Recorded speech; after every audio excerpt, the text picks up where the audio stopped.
Lecture de la lettre aux Hébreux. Frères, Jésus est capable de sauver d'une manière définitive ceux qui par lui s'avancent vers Dieu, car il est toujours vivant pour intercéder en leur faveur. C'est bien le grand prêtre qu'il nous fallait, saint, innocent, immaculé. Séparé maintenant des pécheurs, il est désormais plus haut que les cieux. Il n'a pas besoin, comme les autres grands prêtres, d'offrir chaque jour des sacrifices, d'abord pour ses péchés personnels, puis pour ceux du peuple. Cela, il l'a fait une fois pour tout en s'offrant lui-même. La loi de Moïse établit comme grand prêtre des hommes remplis de faiblesse. Mais la parole du serment divin, qui vient après la loi, établit comme grand prêtre le Fils, conduit pour l'éternité à sa perfection. Et voici l'essentiel de ce que nous voulons dire, c'est bien ce grand prêtre-là que nous avons, lui qui s'est assis à la droite de la majesté divine dans les cieux, après avoir accompli le service du véritable sanctuaire et de la véritable tente, celle qui a été dressée par le Seigneur et non par un homme.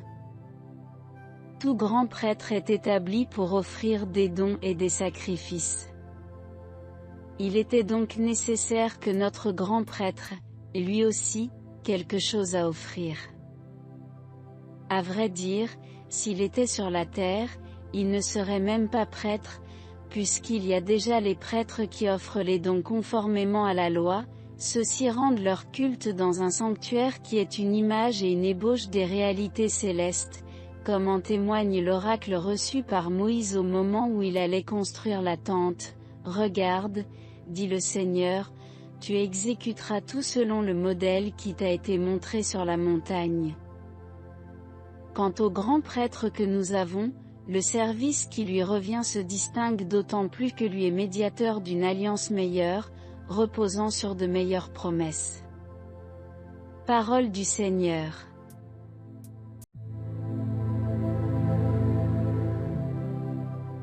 Tu ne voulais ni offrande ni sacrifice. Tu as ouvert mes oreilles. Tu ne demandais ni holocauste ni victime. Alors j'ai dit, voici, je viens. Dans le livre, est écrit pour moi ce que tu veux que je fasse. Mon Dieu, voilà ce que j'aime, ta loi me tient aux entrailles. J'annonce la justice dans la grande assemblée. Vois, je ne retiens pas mes lèvres. Seigneur, tu le sais. Mais tu seras l'allégresse et la joie de tous ceux qui te cherchent. Toujours ils rediront, le Seigneur est grand. Ceux qui aiment ton salut.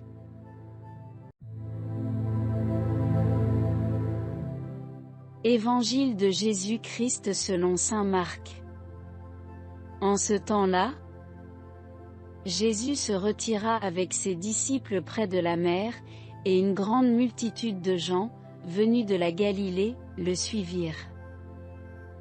De Judée, de Jérusalem, d'Idumée, de Transjordanie, et de la région de Tyr et de Sidon vinrent aussi à lui une multitude de gens qui avaient entendu parler de ce qu'il faisait. Il dit à ses disciples de tenir une barque à sa disposition pour que la foule ne l'écrase pas. Car il avait fait beaucoup de guérisons, si bien que tous ceux qui souffraient de quelque mal se précipitaient sur lui pour le toucher. Et lorsque les esprits impurs le voyaient, ils se jetaient à ses pieds et criaient, « Toi, tu es le Fils de Dieu. » Mais il leur défendait vivement de le faire connaître. Acclamons la parole de Dieu. Cette lecture est un résumé des nombreuses activités qui constituent le ministère de Jésus. La prédication, la guérison et l'exorcisme sont mis en évidence. Le cadre est le lac de Galilée, une scène familière dans le récit de l'Évangile. C'est l'endroit préféré pour de nombreux pèlerins contemporains en Terre Sainte. C'est là qu'ils se sentent le plus proche de Jésus. En nommant certains endroits parmi lesquels, de grands nombres, ont voyagé pour rencontrer Jésus, Marc souligne comment la réputation de Jésus a grandi. Les lieux nommés représentent le nord, le sud, l'est et l'ouest. Ce sont des centres avec de grandes populations juives, même si Tyr et Sidon sont en territoire païen. Mais ces grands nombres sont une goutte dans l'océan par rapport au nombre de chrétiens aujourd'hui. Nous pouvons légitimement parler d'une Église mondiale. Dans le texte de l'Évangile d'hier, Jésus a fait taire les pharisiens dans la synagogue. Ils étaient tellement furieux contre lui qu'ils ont commencé à comploter avec les Hérodiens pour le tuer. Dans ce récit, Jésus s'est retiré des synagogues et se tient au bord du lac. Le Christ avait-il peur? Essayait-il d'échapper à ses ennemis? À peine. Le Seigneur était simplement conscient que son heure n'était pas encore venue. Quand ce sera son heure, il l'assumera en marchant résolument vers Jérusalem, vers sa passion et sa mort. Ceux qui ont vraiment peur sont les démons. Ils reconnaissent que Dieu manifeste son pouvoir à travers le Christ et ils tremblent devant lui.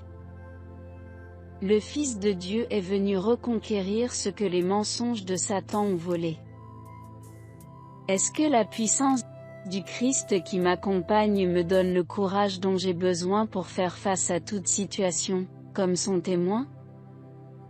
Dans cette scène, la foule d'humanité blessée se bouscule autour de Jésus. Des Juifs et des gentils ont fait le voyage de la région lointaine de l'Idumée, au sud, de Tyr et de Sidon, au nord, pour entreapercevoir le Maître, de l'entendre dire des paroles que jamais personne n'a prononcées puis de le toucher et être guéri de leurs infirmités. Quel bonheur d'avoir vécu au temps du Christ et ainsi d'avoir eu la possibilité de le toucher afin d'être guéri de toute tristesse et égoïsme, de la solitude et des mensonges et même des maux physiques. Le Christ aimait-il ceux qui l'entouraient sur le lac de Galilée plus qu'il ne nous aime? Non, il nous permet de le toucher encore plus facilement qu'ils ne l'ont fait, à chaque fois que nous le recevons dans l'Eucharistie. Alors, pourquoi ne sommes-nous pas encore guéris? Un jour les disciples ont interpellé Jésus en criant, « Augmente en nous la foi !» Et il répondit, « Si vous aviez la foi gros comme une graine de moutarde !» La personne du Christ est irrésistible. Comment grandir dans notre foi dans le Christ? Comment pouvons-nous, nous aussi, faire l'expérience de l'attrait irrésistible de sa personne, comme la foule dans l'évangile de Marc? Rien ne remplit notre vie autant que de contempler la figure du Christ, et de percevoir la puissance d'attraction irrésistible, qu'il exerce à travers les siècles. Approchons-nous de lui et contemplons-le dans le fond de notre âme, dans toute la splendeur de sa nature humaine et divine. Avec l'Eucharistie, c'est par la prière que nous pouvons toucher le Christ. La prière est le moment le plus approprié pour lui déclarer notre amour, c'est la raison d'être de notre vie, l'idéal de notre apostolat, la nourriture de toute notre existence. Merci, Seigneur, de m'avoir permis, grâce à cette méditation, d'entrevoir qui tu es.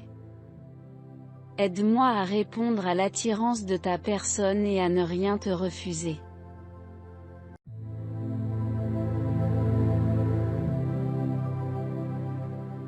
Père des cieux, ton saint nom soit béni pour la joie de ton amour. Advienne ton règne dans nos cœurs et dans nos esprits, afin de communier à ton amour et à ta création, en partageant leurs fruits, dans la paix et la fraternité, telle est ta sainte volonté. Père amour, Dieu de bonté et de miséricorde, tu nous donnes le pain du ciel, en nous disant, si tu veux. Tu nous offres le pain de vie, en la personne de Jésus Sauveur. Jésus amour, je ne suis pas digne de te recevoir, envoie-nous l'esprit de Pentecôte. Je vivrai ta parole, et la proclamerai dans la joie de ton amour. Apprends-nous à aimer et à pardonner, comme à partager gratuitement. Ainsi aimes-tu et pardonnes-tu à l'infini. Envoie l'Esprit Saint notre défenseur, devant la tentation et nos divisions. Donne-nous l'esprit de vie, qui nous préserve de la mort du non-amour. Délivre-nous de tous les esclavages, du mal et de nos passions, par les mérites de ta réconciliation. Devenus frères et sœurs héritiers du royaume, viens à notre aide pour renoncer à notre ego. Accorde-nous de t'aimer et de te servir davantage, dans l'amour de nos frères. Pardonne-nous comme nous pardonnons. Car c'est à toi qu'appartiennent le règne, dans nos cœurs, la puissance de l'amour, la louange de l'univers, la gloire des cieux. Amen.